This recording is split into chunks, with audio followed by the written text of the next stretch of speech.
Ne güzel gün bugün, təbiət gönül açır, sevgi dolu qəlbim yenə səni danışır. Cingildəsin qulaqlarım, cingildəsin qulaqlarım.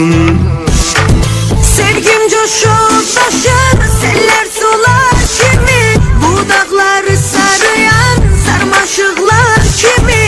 Məni sara qollarım, məni sara qollarım. Yadıma düşmüsən yenə nağın nağın, səni xatırladır qoxusu bu baharın.